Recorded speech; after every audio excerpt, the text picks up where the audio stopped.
Hello बच्चों, जीवन सुधार कहानी में आप सबका स्वागत है। ये कहानी बच्चों के लिए प्रस्तुत है। अगर कहानी पसंद आए तो लाइक और सब्सक्राइब कर दीजिएगा, जिससे बच्चों के लिए कहानियाँ और बड़ों के लिए उपन्यासिक कहानियाँ मैं इसी चैनल पर लेकर आती रहूँ।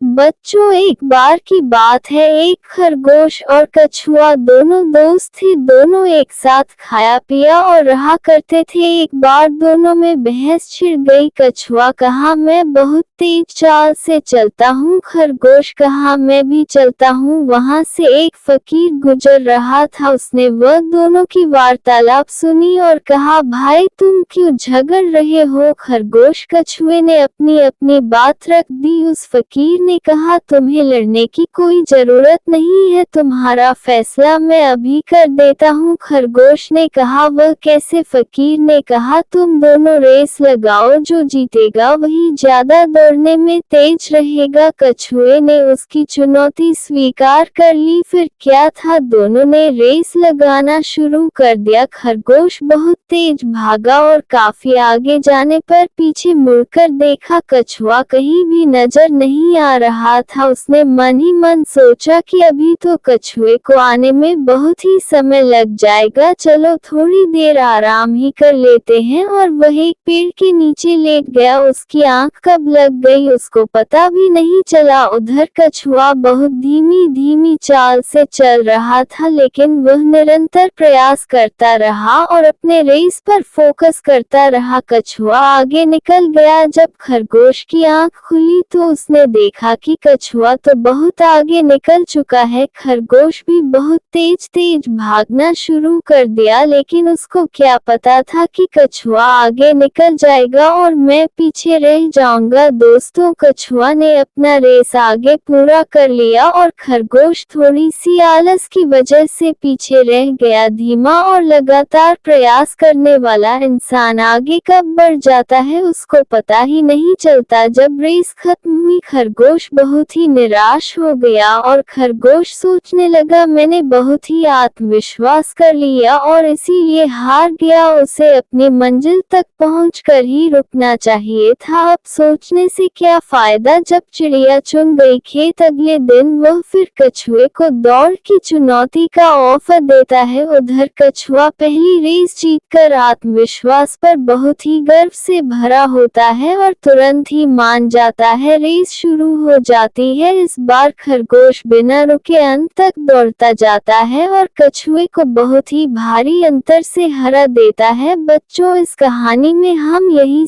सीखने हैं, धीमे और लगातार होना अच्छा है, लेकिन तेज और लगातार होना और भी अच्छा है। इस बार कछुआ बहुत सोच विचार करता है कि यह रेस इस तरह से मैं कभी नहीं जीत सकता। वह अपना दिमाग लगाता है और कहता है कि इस बार रेस हमारे हिसाब से होगा। वह समय सीमा तय करता है और वह खरगोश को रेस के लिए फिर एक बार चैलेंज कर देता है और रास्ते को बिल्कुल बदल देता है। रेस शुरू हो जाती है। खरगोश बहुत तेज चाल से अपना जो तय स्थान था वहां भागना शुरू कर देता है, मगर उसे रास्ते में एक नदी पड़ जाती है। बेचारे खरगोश को वहीं रुकना पड़ता है। कछुआ धीरे धीरे चलता हुआ वहां पहुंचता है, आराम से नदी पार करता है और लक्ष्य तक पहुंचकर रेस जीत जाता है। बच्चों, कभी कभी इंसान तेज होते हुए भी हार जाता है, क्योंकि उसके पास दिमाग भी होना जरूरी है और परिस्थिति के हिसाब सब काम करना जरूरी होता है। यहाँ बात हो रही है कि आप अपना बल के साथ दिमाग और परिस्थिति के अनुकूल ही तय करें कि हमें क्या करना है, तभी आप कोई चीज हासिल कर सकते हैं। यही हाल कछुआ और खरगोश के साथ हुआ। दोनों ने अपनी अपनी कमियां को स्वीकार किया और बहुत ही अच्छे दोस्त बन गए और दोनों ने फैसला किया कि दोस्त हम दोनों अगर मिल जाए तो कोई भी रेस हम आसानी से जीत सकते हैं। इस बार खरगोश और कछुए ने फैसला किया कि हम फिर से रेस लगाएंगे, लेकिन एक साथ मिलकर उन्होंने जंगल में बंदर, भालू सहित कई टीम बनाया और रेस शुरू हो गया। उसमें कछुआ और खरगोश दोनों दोनों एक साथ दौड़ रहे थे। जब खरगोश ने देखा कछुआ बहुत ही पीछे रह गया है तो उसने कछुए को अपनी पीठ पर लेकर दौड़ लगाना शुरू कर दिया और तेज तेज चाल से अपने लक्ष्य तक दौड़ते हुए पहुंच गया। रास्ते में एक नदी मिली। अब कछुए की बारी थी, नदी कैसे पार करे। तभी कछुए ने खरगोश को अपने पीठ पर बैठाया और नदी को पार कर लिया और दोनों ने मिलकर रिकॉर्ड टाइम रेस पूरी कर ली। दोनों बहुत ही खुश थे, संतुष्ट थे। आज से पहले कोई भी रेस जीतकर जो संतुष्टि उन्हें नहीं मिली थी वह दोनों ने मिलकर वह संतुष्टि को प्राप्त कर लिया। बच्चों, व्यक्तिगत रूप से आप जितने भी होनहार क्यों ना हो, अकेले दम